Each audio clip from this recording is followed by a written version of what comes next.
Seeing is believing, and you're not going to believe how bright and vivid the colors are on the Samsung Neo QLED and OLED TVs powered by the Neural Quantum Processor. Because this is an audio ad. Unless you can see it, which means you already have one. Nice. Samsung. More wow than ever. Looking for a fun way to win up to 25 times your money this basketball season? Test your skills on Prize Picks, the most exciting way to play daily fantasy sports. Just select 2 or more players, pick more or less on their projection for a wide variety of stats, and place your entry. It's as easy as that. If you have the skills, you can turn $10 into $250 with just a few taps. Easy gameplay, quick withdrawals, and injury insurance on your picks are what make Prize Picks the #1 daily fantasy sports app. Ready to test your skills? Join the Prize Picks community of more than 7 million players who have already signed up. Right now, Prize Picks will match your first deposit up to $100.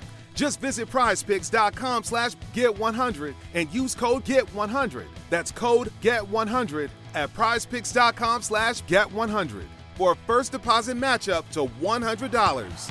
Prize Picks, daily fantasy sports made easy.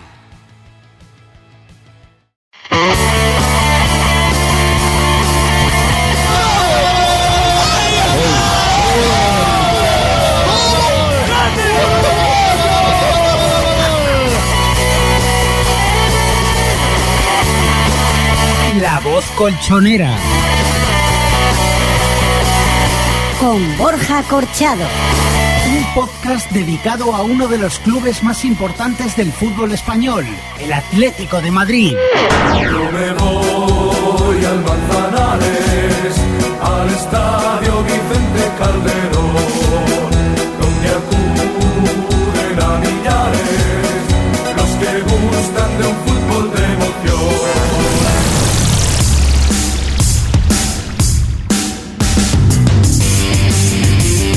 Muy buenas, colchoneros.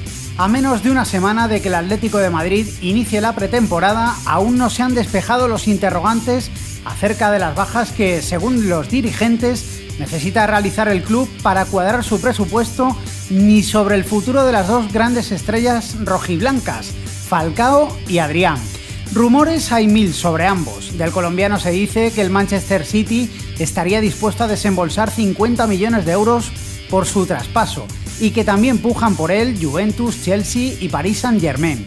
Sobre el asturiano se habla de los problemas de entendimiento entre su representante y los gestores del Atleti a la hora de blindar su contrato, que la ficha que ofrece la entidad está muy por debajo de las expectativas del jugador.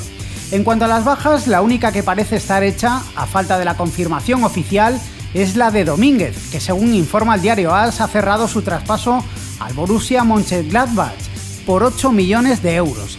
Salvo el caso del canterano, el resto son dimes y diretes que apuntan de forma inescrutable a una nueva temporada con overbooking de futbolistas y a la enésima confección de plantilla sobre la marcha y de manera improvisada. Pero más allá de la planificación deportiva, la noticia destacada de esta semana la constituyen los 25 años que cumple la familia Gil al frente del Atlético de Madrid, desde que el 26 de junio de 1987 Jesús Gil ganara las elecciones a la presidencia unos meses después del fallecimiento de Vicente Calderón. Un aniversario macabro, una conmemoración funesta, lamentable, si tenemos en cuenta el saqueo permanente al que ha sometido a la familia Gil y Enrique Cerezo al club en este último cuarto de siglo, que ha significado un declive absoluto del Atlético y la pérdida de los valores, el patrimonio y el prestigio institucional y deportivo que presidieron la entidad durante sus primeros 84 años de existencia. En este capítulo 38 del podcast de La Voz Colchonera vamos a hacer balance de los 25 años de gilismo, una verdadera tortura que mantiene al Atlético de Madrid al borde del abismo en todos los sentidos. Para ello, contamos con la presencia de Fernando Sánchez Postigo, periodista y director del blog Sentimiento Atlético, al que podéis acceder en la dirección Fernan con 3 Ns 1.blogspot.com. Hola, Fernando.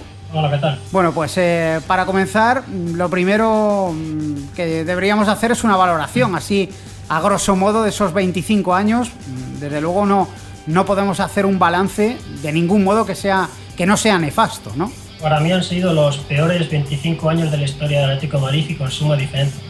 Los peores 25 años a nivel deportivo, a nivel social, a nivel económico, a nivel de afición, a nivel de prestigio, a nivel de soledad. Han sido 25 años nefastos, salvo algunas alegrías puntuales que no pueden tapar 25 años de humillación continua y de aniquilación del club. Si recordamos, Jesús Gil llega al cargo, como hemos dicho en la introducción, el 26 de junio de 1987, después de ganar esas elecciones a la presidencia y de ganarlas prácticamente en el último momento, porque las cosas estaban bastante apretadas con el otro candidato a la presidencia, pero Jesús Gil se sacó de la manga al portugués Paulo Futre y prácticamente fue eso lo que desniveló la balanza a su favor.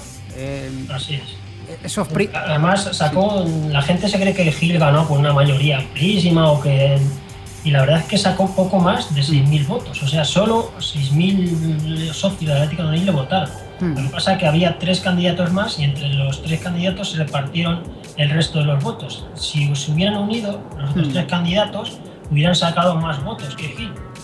Gil solo sacó 6.000 y pico votos, o sea que eso de que tuvo un apoyo mayoritario es otra de las grandes mentiras del gilismo. Sí, además, si no recuerdo mal, creo que el que se postulaba como el gran favorito en estas elecciones de 1987 era Sánchez de León.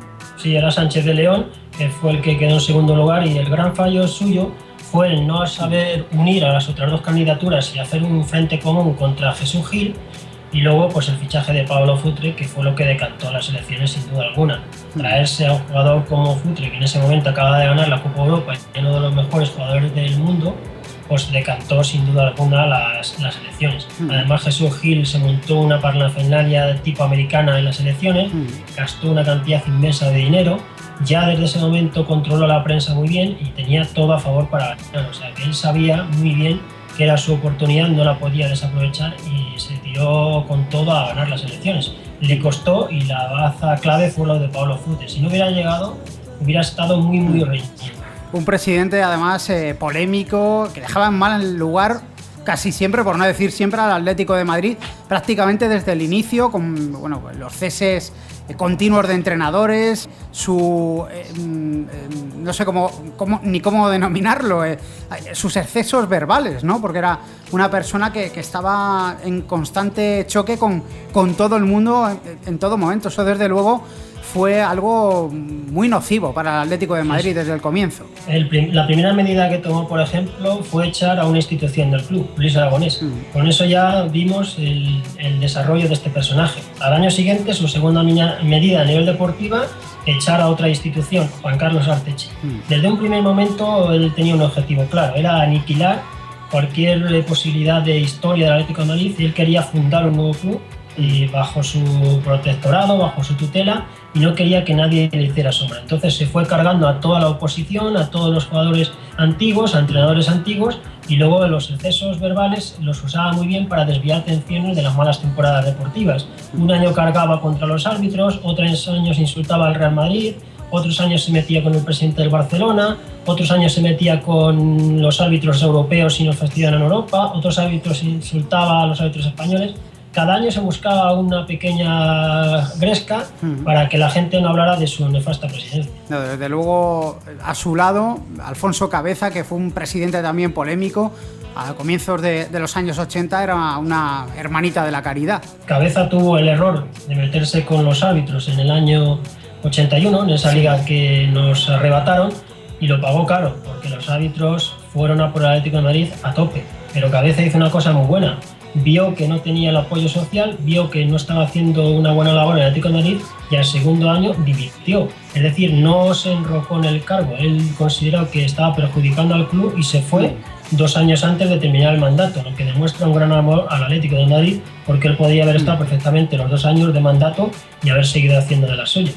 La realidad es que con Jesús Gil en la presidencia comenzaron esos años de declive. Quizás, Fernando, los primeros años a nivel deportivo no se notó demasiado, porque el Atlético de Madrid estuvo prácticamente hasta ese año infausto de la conversión en Sociedad Anónima Deportiva en 1992, siempre intentando colocarse al mismo nivel que el Madrid y el Barça. Sí.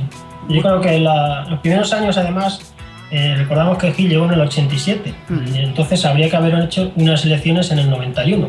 Entonces este hombre no era tonto y sabía que el equipo tenía que estar en una buena posición, porque si en el 91 había elecciones y el club era un desastre, pues la gente no le iba a votar. Entonces él apostó bastante por la parcela deportiva, reforzó el equipo bien y el equipo siempre se quedaba entre los 4 primeros. Y lo nefasto llegó con la conversión a sociedad anónima. Ahí él vio la luz. Dijo, esto ya es mío, puedo hacer lo que me dé la real gana, y ahí empezó lo que se convirtió en Atlético de Madrid, un club de compra-venta de jugadores, sin ningún criterio, sin ninguna lógica, y desde el año 92 empezó el auténtico declive, salvo el año ese el doblete, que fue un milagro dentro de un oasis. Sí, antes de hablar de la conversión en sociedad anónima deportiva, ¿cómo es posible que Jesús Gil sorteara aquellas elecciones que estaban previstas para 1991? Pues cosas del Consejo Superior de Deportes, la Comunidad de Madrid y la Secretaría de Estado del Deporte. Las 3 instituciones tenían que haber obligado a Gil a convocar elecciones en el año 91, incluso unos socios del Club Atlético de Madrid que así lo exigieron, le demandaron, pero como ya sabes, la justicia en este país tarda años y años, y ese caso no salió hasta el año 99, y entonces ya quedó prescrito. Pero en el 91 las autoridades deportivas y políticas tenían que haber obligado a Gil a convocar elecciones, pero hicieron un paripé. Como en el año 92 se iban a transformarse los clubes en sociedad anónima, dijeron, bueno, pues da igual, como en el 92 se van a transformar, nos saltamos las elecciones y todos contentos. O sea, fue un apaño lamentable de todas las instituciones políticas madrileñas y deportivas que favorecieron a Jesús Gil. Desde luego lo del tema de los casos prescritos es algo habitual en el historial de Jesús Gil, porque... Lo saben hacer muy bien. Sí, no, eso lo saben hacer a la perfección, porque en 1992... en ese proceso de transformación del Atlético de Madrid en sociedad anónima deportiva, cometieron un delito de estafa y apropiación indebida, tanto él como Enrique Cerezo. En el caso de Jesús Gil fue declarado culpable de ambos delitos, y en el caso de Enrique Cerezo, cooperador necesario. El problema fue que hasta, me parece que 7 años después, la Fiscalía Anticorrupción no denunció el caso, y la sentencia del Tribunal Supremo, también en 1999, pues llegó cuando el delito había prescrito, con lo cual pues ambos se salvaron de la cárcel. Me parece, que la sentencia del Supremo llegó en 2004, cuando ya Jesús Gil había fallecido. Los juicios empezaron mucho antes, porque fue un proceso larguísimo. Por eso digo que en 2004 salió la sentencia y bueno, ya con el delito prescrito, Jesús Gil ya había fallecido y Enrique Cerezo se salvó de la cárcel. También se salvaron porque el delito prescribió en parte, pero no en total parte, porque Miguel Ángel Gil fue condenado a 1 año y medio de cárcel. Lo que pasa es que en este país, si la condena no es superior a 2 años, nadie va a la cárcel. O sea que sí tuvieron condena incluso dentro de la prescripción, porque es que no solo fue la aprobación indebida, si es que fueron una serie de operaciones de fraude auténtico con fichajes con la empresa Bandón. El caso de las camisetas de Marbella, es que fue un saqueo, fue la palabra que usaron los fiscales, un saqueo continuo al Atlético de Madrid. Sí, desde luego. Además, en esa sentencia del 2004 también englobaba no solo el caso de apropiación indebida, sino el caso Negritos, en el que me parece que es en esa sentencia en la que se declara culpable a Miguel Ángel Gil de un delito de simulación de contrato, me parece que es. Sí, porque ficharon a 4 jugadores africanos diciendo que valían 1.500 millones de pesetas. ¿No eran 2.700? No, ese era otro caso. El de los jugadores africanos fueron 1.500. El que te refieres tú, del 2.700, fue los de la empresa Bandón, que fue Bogdanovic y toda esta gente que ficharon entre el 99 y el 2000, que tenían un acuerdo con una empresa holandesa y valoraron los fichajes, pues son unas cantidades exageradas. Por ejemplo, Bogdanovic 1.500 millones, no sé quién otro 1.000, unas cifras ilógicas y que eran un amaño total y que se demostró una vez más. Pero lo que no entiendo es que un dirigente que ha estafado a su club, ha robado a su club y sigue en el club. Es como si tú robas a tú mismo y sigues ahí robando a tu club, a tu casa, y nadie hace nada. Es una cosa incomprensible. Sí, al parecer, por lo que se devolvió el club a la familia Gil y a Enrique Cerezo fue porque la Fiscalía se quedó sola en la acusación, ¿no? Sí, en el delito de apropiación indebida. Sí, porque no hubo partes particulares, porque era un proceso muy largo. Y claro, para que una particular aborde un proceso que acaba hasta en el Tribunal Supremo, los costes son tremendos. Y todo el mundo no puede personarse como acusación privada. Entonces, no había una acusación privada y fue la acusación de la Fiscalía la que llevó el caso hasta las últimas instancias. Es el problema de quien tiene dinero en la justicia, que puede alargar los casos todo lo que puedan y la gente común no tiene esa capacidad económica y no puede denunciar, porque luego tiene grandes problemas económicos a la hora de pagar abogados, porque Jesús Gil se buscó los mejores abogados que había en ese momento e intentó alargar el caso todo lo posible. Aún así, a pesar de que el delito hubiera prescrito y que la Fiscalía se quedara sola en la acusación, no tiene ni pie ni cabeza que a 2 personas o a 3 personas que se les ha acusado o se les ha declarado culpables de un delito de apropiación indebida y estafa, se les devuelva al club, ¿no? Se podía haber tomado otro tipo de decisión, no sé, sacar a concurso el club, ya era sociedad anónima deportiva, se podía haber hecho sin ningún problema. Legalmente, pues como el delito ha prescrito, pues no pueden hacer nada, pero lo que está claro es que el delito fue cometido. Es lo que importa. Lo más importante es que estos personajes se apropiaron indebidamente del Club Atlético de Madrid, es decir, no pusieron un duro en el proceso de transformación en sociedad anónima y se hicieron con el club sin poner ni un solo duro, cuando hubo socios que se gastaron 116 millones de pesetas comprando acciones y esos socios fueron totalmente estafados. Lo que está claro es que la familia Gil y Enrique Cerezo han tenido un reguero de casos judiciales a raíz de ese primer caso que fue el de la apropiación indebida del club. Prácticamente los tribunales se han convertido en su segunda residencia y con esos casos que has comentado, el caso Camisetas, el caso Negritos, son, yo creo, los primeros dirigentes de un club capaces de estafar a su propia empresa, ¿no? En España yo no recuerdo un caso similar y todavía tienen pendientes otros juicios, por ejemplo con la transformación de las acciones del 2003. Sí, la ampliación de capital. Esa ampliación de capital hay un juicio pendiente que lo perdieron en primera instancia y como siempre vuelven a recurrir para alargar el tema, a ver si pueden enredar la materia y luego ya salvarse como siempre. Luego también tienen el juicio que han perdido de la peineta. O sea que estos hombres casi todos los años tienen algún juicio. Debe ser que les gusta mucho acudir por los juzgados. Y dentro de todos estos casos, quizás el más flagrante y el más grave y el que más perjudicó al Atlético de Madrid, quizás fue la utilización del club por parte de Jesús Gil como trampolín político, ¿no? Sí, el caso Marbella. El caso Marbella, que yo creo que fue lo que terminó derivando en la intervención judicial que sufrió el Atlético de Madrid en 1999. Pusieron las camisetas de Marbella, el Atleti lució camisetas con la publicidad de Marbella durante varios años sin cobrar un duro. Luego las cajas del Atlético de Madrid y el Ayuntamiento de Marbella eran como la misma caja, cogían el dinero de una o de otra y era un revolutum ahí de yo cojo de aquí, tú coges de allí y el club era totalmente saqueado continuamente para el objetivo de Gil, que era hacerse con la alcaldía de Marbella. Luego ya con el paso del tiempo quiso abarcar más alcaldías y más provincias y ahí es cuando vino ya la intervención judicial, porque yo creo que los políticos empezaron a dar cuenta que este personaje era muy peligroso, que podía hacer el gracioso en el fútbol. Bueno, pues si fastidia al Atleti, pues al fin y al cabo es un equipo de fútbol, pero cuando ya se metió en política vieron el peligro que podía tener un personaje de esta calaña.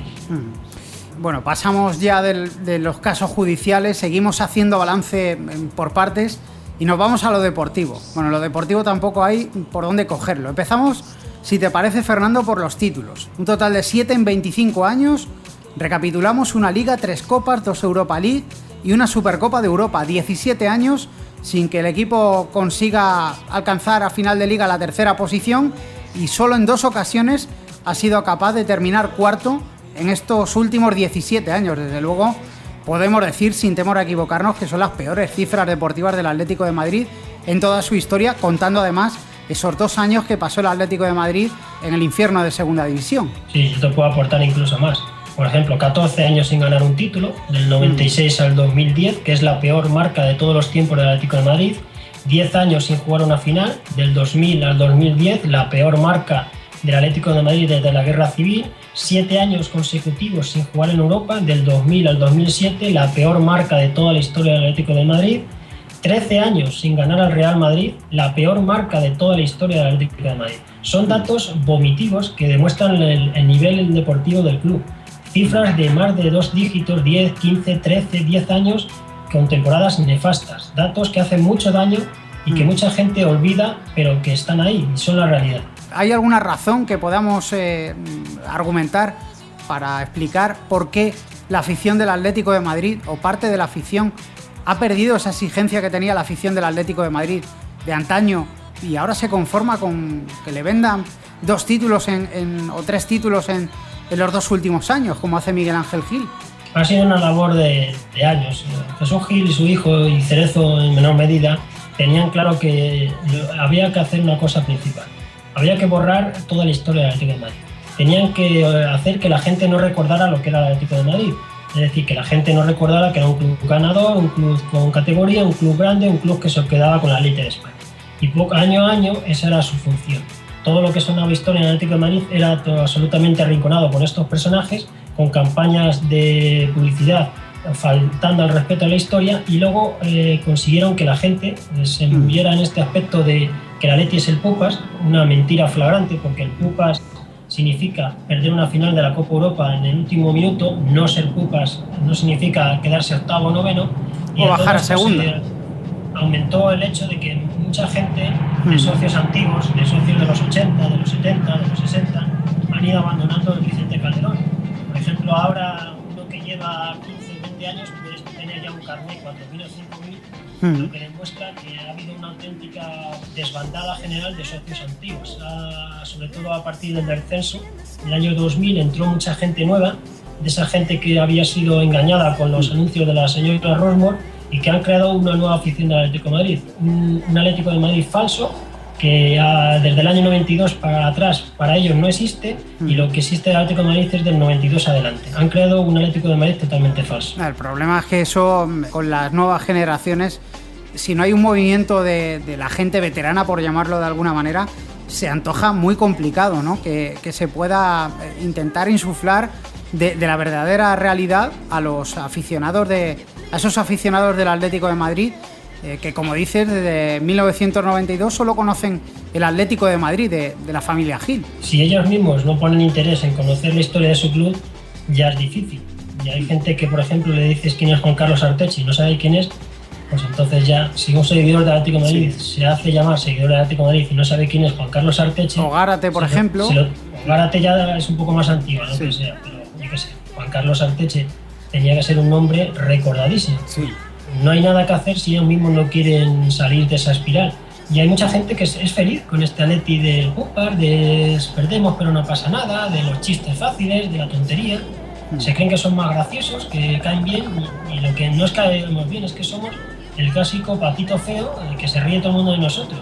Porque como ya no somos poderosos, no nos tienen miedo. Es lo que ha pasado con el Madrid. Antes el Madrid nos tenía miedo y querían que perdiera el Atlético de Madrid, pero ya le damos absolutamente igual. Se antoja complicada, ¿no? La solución, si no parte, como dices, de esos propios aficionados. Se antoja pues, muy difícil, porque se van aumentando los años, cada año que pasa es una nueva losa y esa gente no va a querer cambiar. Y además la sociedad moderna es bastante diferente a la sociedad antigua. Ahora la gente no se implica tanto en los temas, va al campo a pasar el rato, a pasar la mañana, a la tarde, y ya no hay ese sentimiento de club. Antes, cuando uno era Atlético de Madrid, era socio o seguidor, sentía el club como algo suyo, como algo de que era de todos los socios. No hay ese sentimiento. La verdad es que es una verdadera lástima y una pena lo que está ocurriendo en ese sentido en el Atlético de Madrid.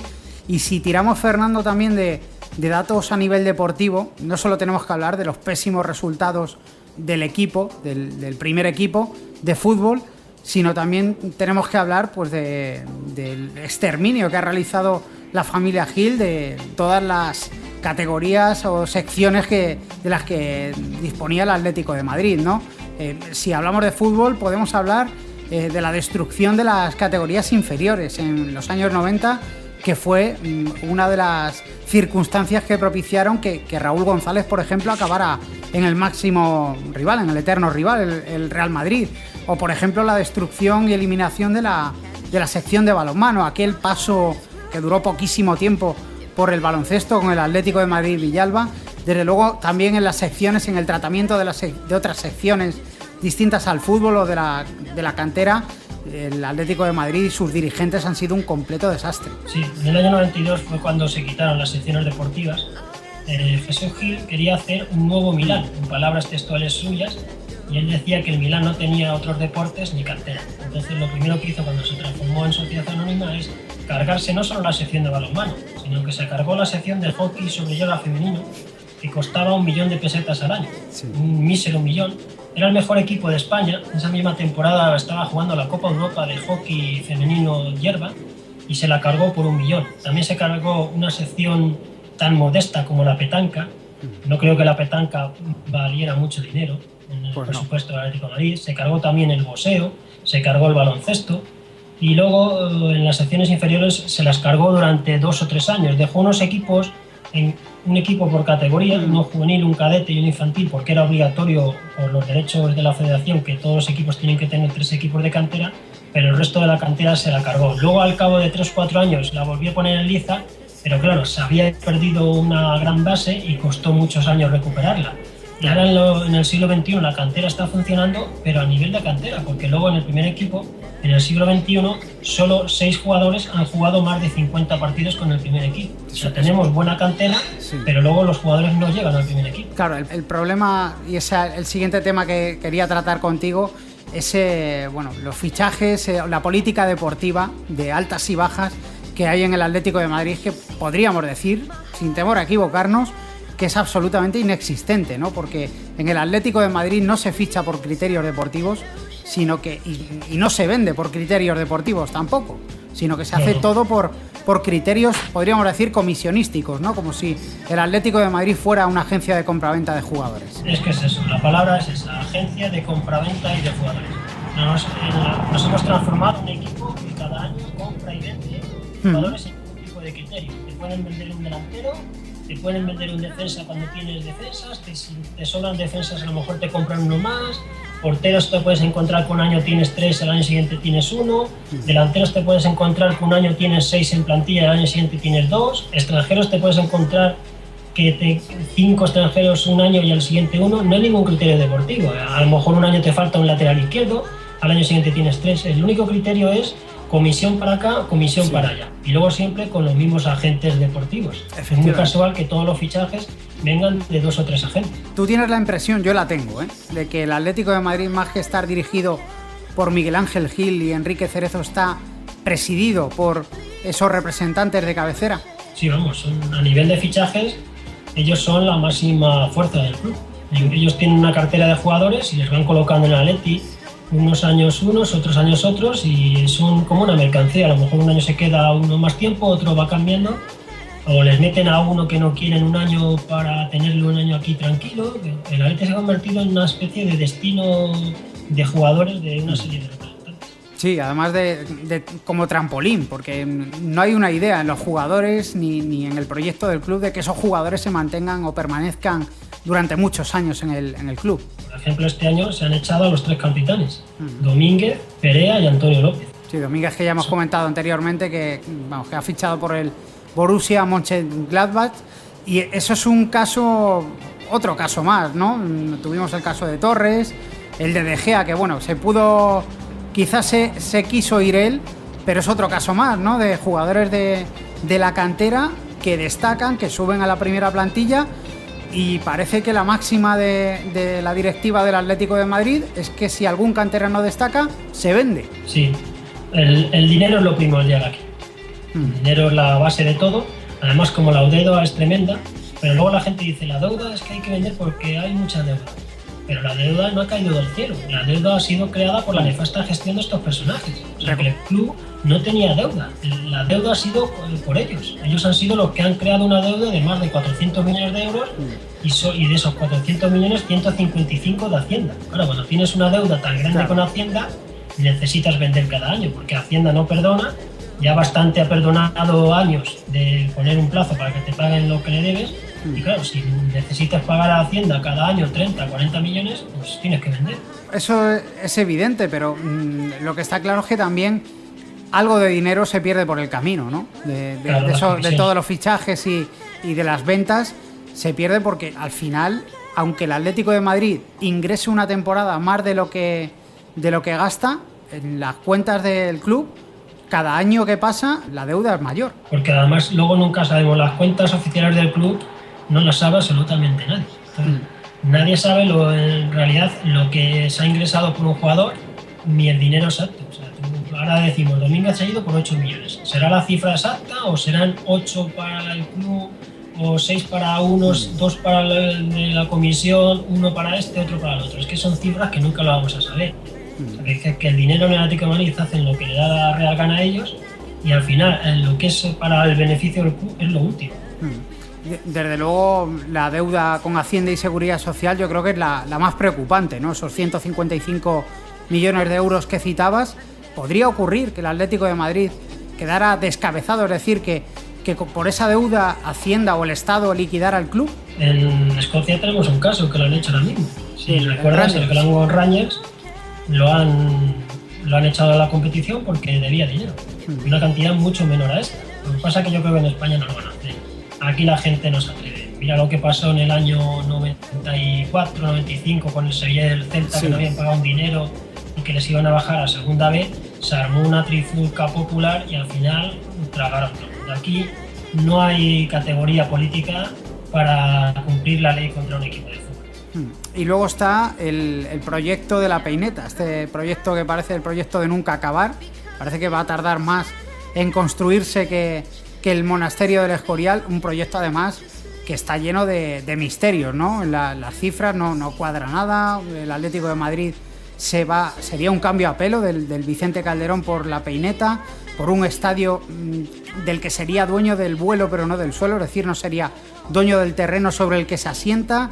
Tendría que costear el club la construcción del estadio, igual que tendría que costear el derribo del Calderón, como ha tenido que costear el 50% del derribo de las instalaciones de la empresa cervecera Mau, y creo que también tendría que costear la urbanización de los terrenos sobre los que ahora mismo se asienta el estadio Vicente Calderón. Desde luego, con esas cifras, o las ganancias y los ingresos van por otro lado, o no tienen ni pies ni cabeza, ¿no? Parece una operación ruinosa. La operación Peineta en el año 2005-2006 fue vendida por el gilismo de que nos iban a dar 200 millones de euros limpios y que con ese dinero el equipo se iba a reforzar y iba a jugar la Champions todos los años. Esa fue la versión oficial de la operación Peineta. De los 200 millones limpios, en el año 2006 se pasaron al 2008-2010 a que ya nos iban a dar 80. Y ahora en el 2012 ya no es que nos van a dar, es que encima vamos a tener que nos quedamos, y como has dicho tú, sin la propiedad del campo. O sea, el campo ya no es del Atlético de Madrid, ya no va a poder vender la Peineta nunca. O sea, te quedas sin patrimonio. Si estás en una situación complicada dentro de X años, ya no tienes nada que vender. O sea, es una operación ruinosa.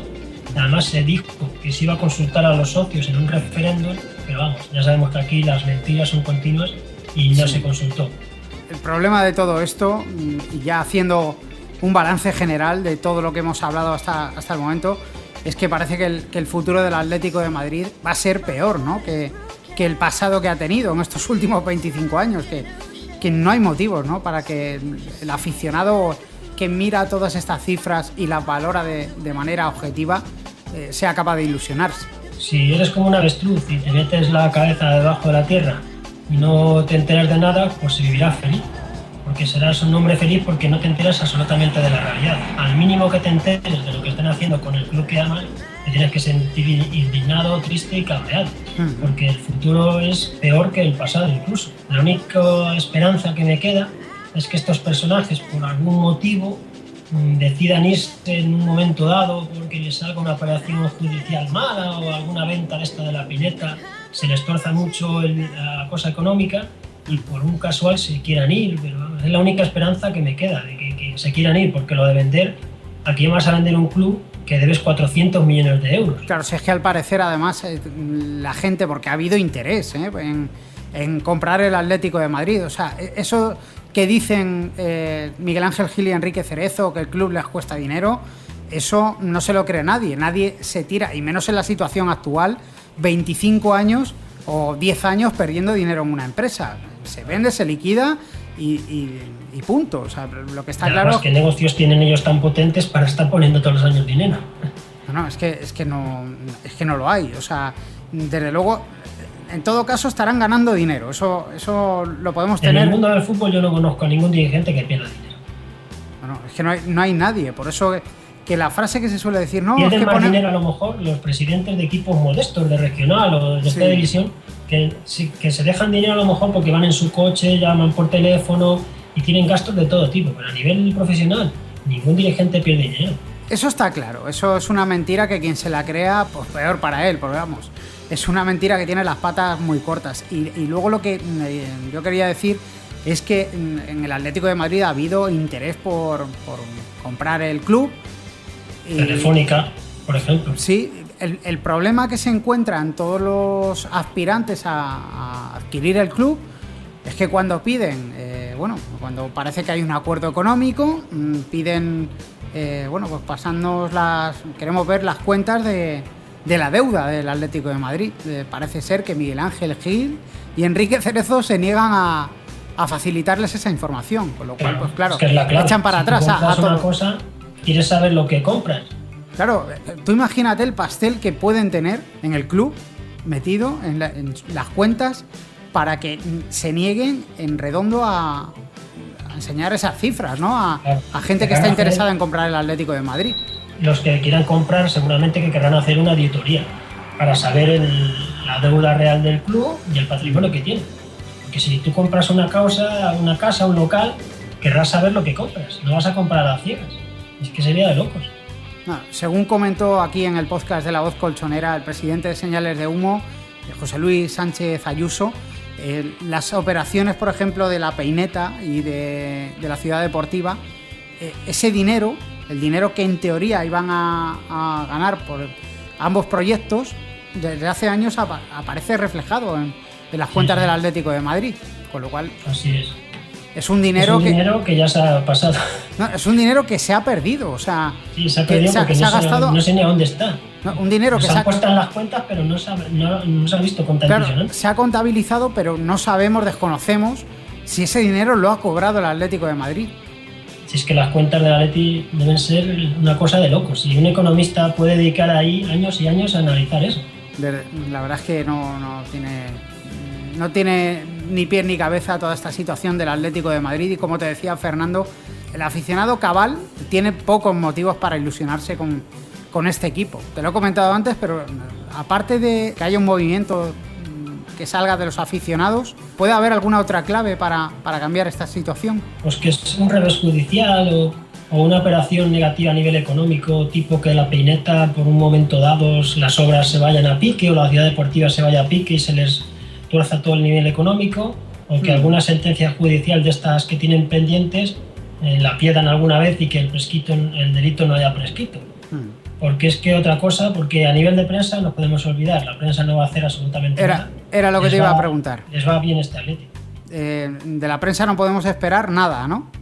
No, es que les viene ideal este Atleti. ¿Por qué les viene ideal? Porque es un Atleti menor, no tienen que dedicar espacio ni tiempo a hablar del Atlético de Madrid, se ha convertido en un club absolutamente menor y así ellos pueden centrarse en el Real Madrid. Antes el Atleti hacía sombra al Real Madrid, ahora se ha convertido en un club secundario y les viene perfecto. Ahora el rival del Madrid es el Barcelona, han creado una nueva dualidad. Antes el rival del Madrid era el Atleti y ellos están absolutamente felices con este Atlético de Madrid. Y solo hay que ver cómo informan del Atlético de Madrid, siempre de forma chusca, bromas, tonterías, payasadas. No hay una información seria del Atlético de Madrid, salvo en algunos casos. Y para terminar, porque hay gente que siempre cuando alguien expone en las redes sociales todo este bagaje negativo de los giles y cerezos en el Atlético de Madrid, algunos te dicen, pero hombre, tiene que haber algo positivo. ¿Hay algo positivo en estos 25 años? Positivos, pues los títulos que hemos ganado, dentro de lo que cabe, pues se ha ganado algún título y luego pues hemos tenido también buenos jugadores y se han podido disfrutar. Es lógico que en 25 años alguna cosa buena haya, es que si fuera todo negativo absolutamente sería inaguantable.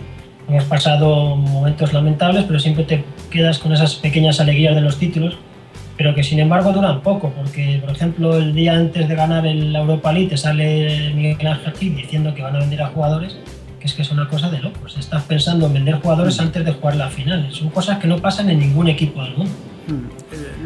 Lo que está claro es que parece, a nivel deportivo, ya mirando al futuro, que la planificación de la plantilla del Atlético de Madrid no va a diferir en absoluto de las de otras temporadas, ¿no? Se va a ir haciendo todo sobre la marcha y es muy probable que tengamos novedades en la plantilla, fundamentalmente, como siempre ocurre en el aspecto de las bajas, en el capítulo de bajas, pues a finales del mes de agosto. Sí, luego fastidian toda la pretemporada. Por ejemplo, el año pasado dice la gente: no hemos entrado en Champions por un gol. Primer partido de Liga, Falcao estaba sentado en el palco porque se le fichó tarde, no se hizo el transfer, no se pagó el dinero y no pudo jugar ese partido. Si se lo hubiera fichado mucho antes, habría jugado ese partido y se hubiera podido ganar. O sea, que es que son cosas muy graves dejar a los fichajes hasta el último día, porque afectan mucho el rendimiento del equipo. Es que yo no sé para qué hacemos pretemporadas y luego el último día te vienen 3 nuevos jugadores y se van 4. No, aparte que los fichajes que ha hecho el Atlético de Madrid hasta la fecha, pues tampoco son de los que, ni mucho menos, de los que puedan ilusionar, ¿no? Quizás el Cebolla Rodríguez es el único que puede tener un poquito de proyección, puesto que tanto Enre como Cata Díaz, que además Cata Díaz parece que viene para sustituir a Domínguez, operación que no tiene ni pie ni cabeza. Se marcha un jugador de 23 años de la cantera que no ha costado nada y viene uno de 33, internacional. Claro, internacional, y que si se marcha a otro equipo va a ser titular y va a tener muchas opciones de jugar el Mundial de Brasil en 2014, con lo cual... Que no hay muchos centrales de calidad en el fútbol español, lleva una trayectoria buena, ha jugado en todas las categorías inferiores y es un central joven y con futuro.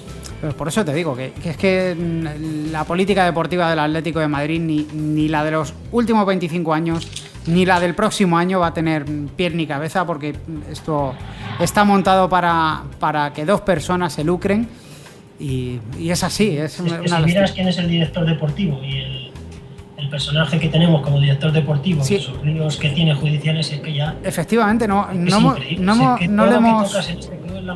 le hemos citado en el capítulo de casos judiciales, pero también le podríamos sumar perfectamente, ¿no? Parece que en el Atlético de Madrid, para ser dirigente, tienes que tener alguna causa pendiente con la justicia, por lo menos. Es el único club del mundo que tiene directivos y secretarios técnicos con casos judiciales. Es que es una cosa que si hubiera pasado, si esto mismo que ha pasado en el Atlético de Madrid a nivel deportivo, a nivel económico, a nivel social, pasa en el Barcelona o en el Madrid, no digo ya 25 años, 3 o 4 años, la gente del Madrid y del Barcelona se habría echado a la grada, a por ellos. Recuerda cuando Gaspar estuvo 3 o 4 años destrozando el Barcelona, cómo le sacaron directamente del palco. Es que le tiraron del Barcelona. Y aquí no ha pasado absolutamente nada en 25 años. Lo que ocurre, Fernando, es que mucha gente justifica el hecho de que no ocurra en el Atlético de Madrid con la situación de que el Atlético de Madrid es una sociedad anónima deportiva, pero también tenemos que recordar que otras sociedades anónimas deportivas de este país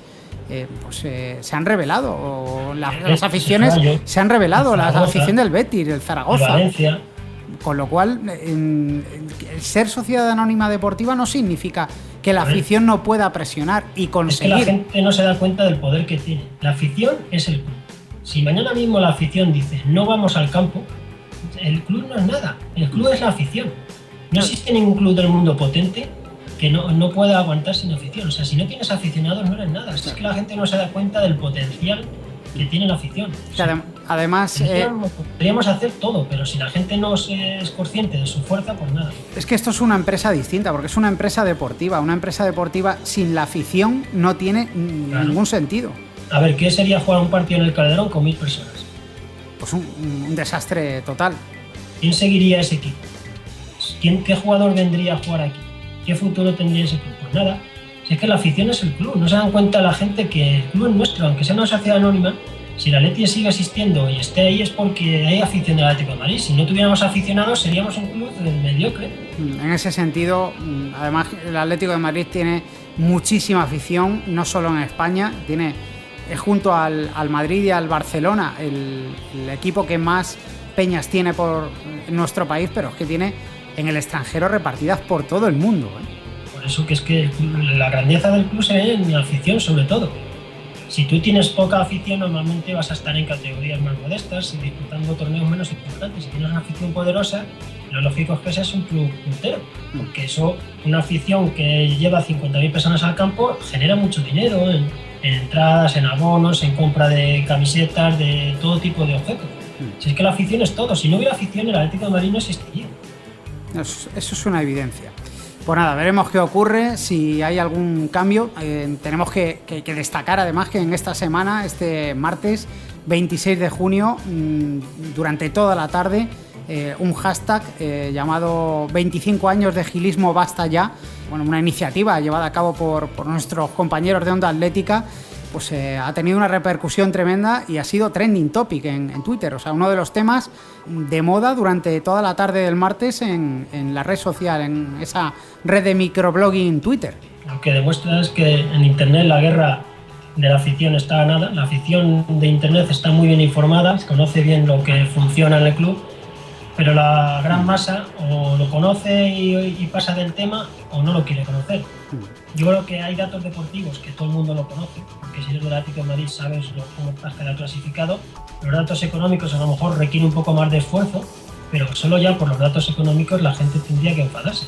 Pero es lo que te decía antes, que han creado una nueva afición, han creado esa afición de que si pierden no pasa nada. A mí cuando me lo dicen, por ejemplo, gente por la calle, eres de Atleti, no, habéis perdido, no pasa nada, y se ríen de ti así, es que eso te hace más daño que cualquier cosa.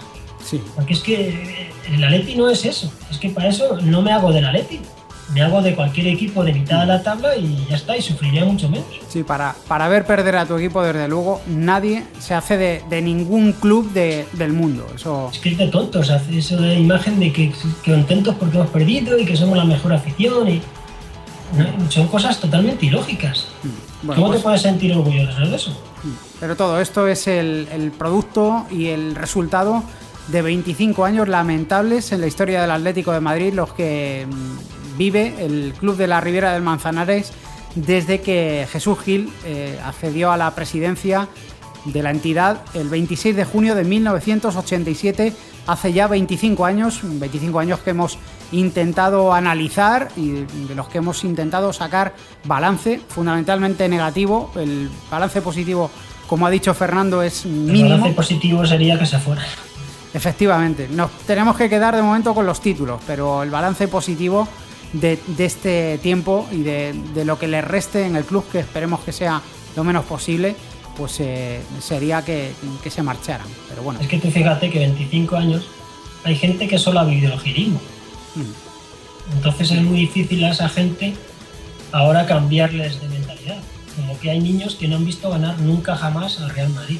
Es que cuando tú te pones en esa situación de llevar 13 años sin ganar al Madrid, es que se te tiene que revolver el estómago. Pues no pasa absolutamente nada. No, en la afición actual es difícil. Se dice desde hace muchos años que está anestesiada, pero yo no sé si es que es una cuestión de pasotismo, pero la afición no termina de despertar, salvo un pequeño reducto de gente, sobre todo veterana o joven, pero que se ha documentado que... Lo que está produciéndose también es la deserción. Cada vez se está yendo más gente del campo antigua. El problema de eso es que deja sin una referencia, ¿no?, al club de lo que ha sido su historia, ¿no? Sí. De esa gente es la que yo digo que mejor puede defender Pero llega un momento que te cansas de estar rodeado y explicar todos los días lo mismo y que es hablar como clamar en el desierto. Sí, ¿no? O que chillas contra la directiva y encima te miren mal. O sea. Sí, claro. Dices, bueno, pues si este es el club que queréis, a lo mejor los equivocados somos nosotros. Pues es una situación complicada que, como digo, esperemos que se solucione lo más pronto posible. Fernando Sánchez Postigo, como siempre ha sido un placer tenerte en el podcast de La Voz Colchonera para hablar del Atlético de Madrid, en este caso de estos 25 años de gilismo, que esperemos que, como he dicho anteriormente, se acaben cuanto antes. Un abrazo. Un abrazo, muchas gracias. ¿Quieres ponerte en contacto con el podcast de La Voz Colchonera y no sabes cómo?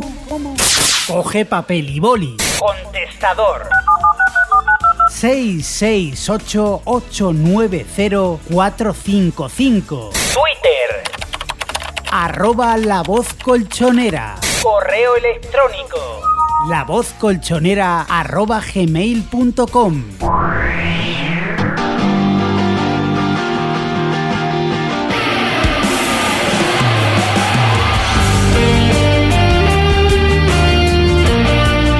hasta aquí ha llegado el capítulo 38 del podcast de La Voz Colchonera. Os esperamos la próxima semana. No faltéis. Saludos y Aupa Atleti.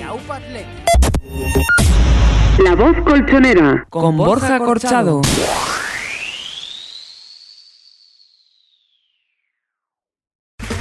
Okay, round 2. Name something that's not boring. A laundry? Ooh, a book club. Computer solitaire, huh? Ah, sorry, we were looking for Chumba Casino. That's right, ChumbaCasino.com has over 100 casino-style games. Join today and play for free for your chance to redeem some serious prizes. ChumbaCasino.com. No purchase necessary. Void where prohibited by law. 18+ terms and conditions apply. See website for details. Hello, Saver. Whether you're saving for that trip to the tropics or saving for an emergency, now is the time to take advantage of Wells Fargo's savings options. Wells Fargo offers savings accounts that can help you save towards your goals. So, what are you saving for? Visit a Wells Fargo branch or wellsfargo.com/save to open a savings account today. Wells Fargo Bank, N.A., member FDIC.